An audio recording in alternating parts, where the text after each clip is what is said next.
ya memang disunnahkan untuk piara janggut. ثم الأخذ من جوانبها وردت أيضا به السنة لتحسينها. Kemudian juga mengambil dari sisi-sisi janggut tersebut, merapikannya, itu adalah sesuatu yang baik dan disunahkan agar kelihatan rapi. أما حلقها فبين فقهاء الإسلام خلاف أهو مكروه أو حرام. Adapun mencukur habis itu, maka itu menjadi perbedaan pendapat antara para ulama-ulama dalam agama Islam. Ada yang mengatakan itu makruh, ada juga yang mengatakan itu haram. Oke. Kalau musik dan juga seni pada umumnya hukumnya apa? ذكرت الموسيقى. نعم. نعم. أصحاب الموسيقى وأصحاب الفن والغناء هم يتعاملون مع المشاعر، فإذا يكونون من أهل الذوق الإنساني الذي يتعامل مع المشاعر أجدر بأن يدرك حقائق ما يسعد به الإنسان وينعم، فيطرب بالكلام الطيب الحسن ويطرب بذكر الله تبارك وتعالى وتطمئن قلوبهم بذكر الله. فالموسيقى ما لم يأتي فيه نص مثل المزمار فحكمه اجتهاد أهل العلم ما بين مبيح ومحرم، وما جاء فيه النص في الإباحة فلا إشكال فيه. والموسيقى بأصنافها بحسب ما تثير، إن أثارت أثارات ومشاعر الخير فهي من الخير، وإن أثارت مشاعر شر من بغضاء بين الناس أو تقاتل بينهم أو فعل محرمات أو حث على تناول مسكرات فهي شر بحسب ما تثير في بال الإنسان وفي عقله. Dia mengatakan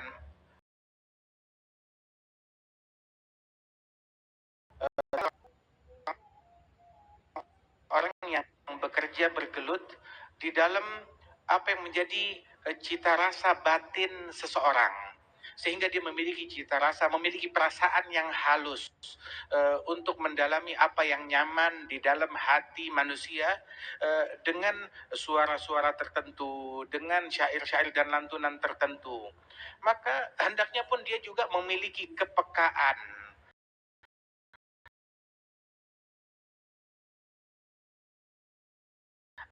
menjadi lebih nyaman. Sebab bermain dengan perasaan, maka dia harus tahu apa yang membuat orang paling nyaman. Bukan cuma musik aja, zikir pun juga, doa pun juga, ibadat pun juga. Kemudian juga di antara musik-musik itu ada juga yang menggunakan alat-alat yang memang diharamkan di dalam syariat seperti mizmar, maka itu hukumnya haram. Ada juga yang menggunakan alat-alat yang dihalalkan, dibolehkan dalam sunnahnya Nabi ada, maka itu hukumnya halal. Ada juga yang tidak disebutkan di dalam sunnah tentang kebolehan atau ketidakbolehannya, maka itulah tempat perbedaan pendapat para ulama dan masing-masing dengan pendapatnya. Kemudian juga lantunan syair yang diucapkan. Syair tersebut itu membangkitkan perasaan. Stop buang $200 per bulan cuma buat bayar ChatGPT. Padahal cukup pakai AI dari Singapura ini bisa bikin lo hemat ratusan dolar setiap bulannya. Namanya Agnes AI yang bisa ucapkan. Syair tersebut itu membangkitkan perasaan. Apabila yang dia bangkitkan adalah hal-hal yang buruk, sehingga bangkit keinginan yang lebih buruk, ataupun juga berisi ucapan-ucapan yang buruk, mengajak kepada keburukan, maka itu diharamkan dan tidak baik. Tetapi kalau isinya mengajak kepada kebaikan, membangkitkan hal-hal yang baik pada diri seseorang, maka itu menjadi hal-hal yang baik pula. Jadi tergantung musiknya dan juga tergantung syairnya dan juga diseimbangkan dengan zikir, mungkin seperti itu ya. وما تؤدي إليه وما تثيره في النفوس. Dan tergantung dari apa yang digunakan begitu, dan mengakibatkan apa di dalam nafsu seseorang. فإن نفس الإنسان قابلة للتأثر سلبا أو إيجابا. Sebab nafsu seseorang itu, dia itu mudah terpengaruh, baik pengaruh positif ataupun pengaruh negatif. فبعض الأغاني وبعض الموسيقى وبعض الصوت الحسن يحفز الإنسان لأن يبر والديه أو يحسن لأرحامه أو يسامح من آذاه أو يكون على استقامة، فهذا كله من الخير وداخل في الخير. Ada beberapa musik yang isinya itu penuh hikmah, ngajak orang untuk bakti kepada orang tua, cinta kepada ibu kami, ngajak orang untuk bikin ketaatan, untuk berderma, untuk peduli kepada sesama. Ini adalah bagian dari kebaikan dan bagian daripada dakwah juga, dan ini adalah hal yang baik. ولما كان ينشد شعر سيدنا حسان في مدح النبي صلى الله عليه وسلم وذم المعاندين من الكفار، مدحه النبي وقال إن جبريل وميكائيل معك ما نفحت عن رسول الله. Ketika Sayyidina Hasan bin Thabit, sahabat Rasulullah, seorang penyair, seorang seniman penyair, dia banyak membuat syair, dia mengubah syair yang isinya memuji Nabi Muhammad dan juga membela Nabi Muhammad daripada cacian dan makian orang-orang yang kafir. Maka Rasul Shallallahu Alaihi Wasallam menyemangati dan mendukung apa yang dilakukan oleh Hasan bin Thabit dengan ucapan, sesungguhnya Jibril dan Mikail senantiasa bersama engkau di dalam syairmu, manakala syairmu itu isinya membela kepada Nabi Muhammad Shallallahu Alaihi Wasallam. وكان أحد الشعراء أمية بن أبي الصلت له حكم يلقيها في شعره. قال بعض الصحابة فركبت مع النبي في السفر، قال تحفظ شيء من شعر أمية بن أبي الصلت؟ قلت نعم.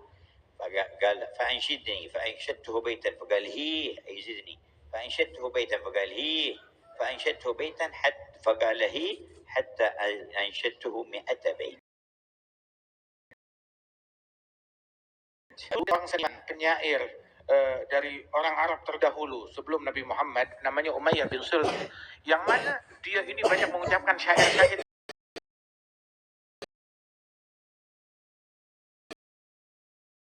yang sahabat beliau yang bilang, apa mau hafal daripada syair-syairnya Umayyah bin Sult?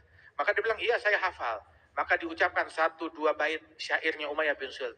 Kemudian Nabi berkata, yakni tambahkan lagi, ada lagi gak? Saya tambahkan lagi. Nabi nanya, ada lagi gak? Tambahkan lagi.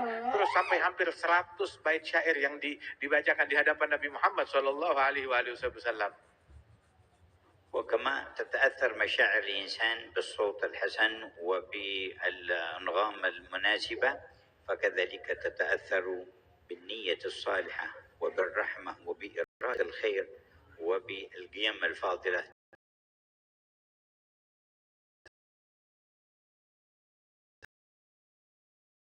Indah dengan bagus, bangkitlah perasaan seseorang tersebut. Dia bisa terpengaruh perasaannya.